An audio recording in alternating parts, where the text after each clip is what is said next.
we're still figuring that out, would be the honest answer. But first of all, we had to live through a media story, which is a very interesting thing.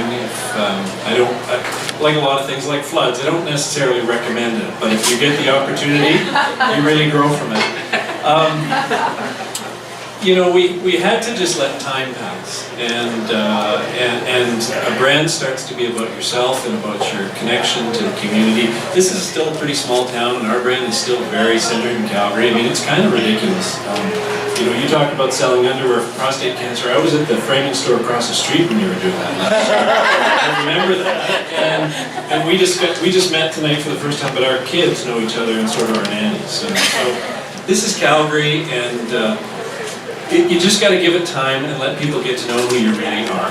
And we had to do that for a couple of years, but we're getting there. And I think that by and large, I think you said that people need to come in and experience the same thing over and over again.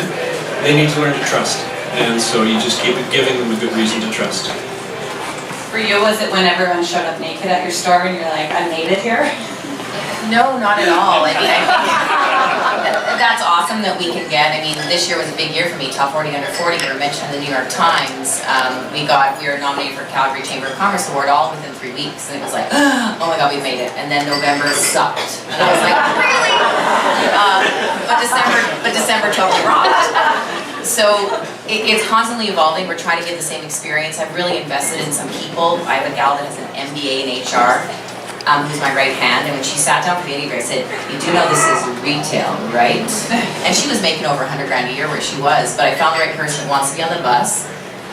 It's more important to her what she does in a day, and so she's been able to do those things. She's putting my brand Bible together, she's putting all that stuff together so that we can, because I've been offered, same like probably all of you guys, franchise, I'll open a store here, open a store here, and I'm not afraid of doing that, but I want to do it at the right time when I can control what that product is, and for me it's that experience. I love when people are talking about me. I love that I can hit every news outlet, you know, in a matter of a week, and I matter. So, you know, I can call somebody up at CTV and be like, hey, I got a story, and I'm on within 2 days, and I love having that kind of thing, and I think that makes me feel really good about my brand. But it's constantly evolving, I think, for all of us. We're always trying to give the very best possible product and experience to our clients. When we made it, you know, I love when you're driving by one of the stores and you see people carrying the clean bags and you can see the cupcakes walking down the street. That's a really good feeling. Or when you saw the cupcakes in that video and you're like, are those ours? I think they're ours. I think those are ours. Great. Thank goodness. Good job, Sarah. Yeah. See.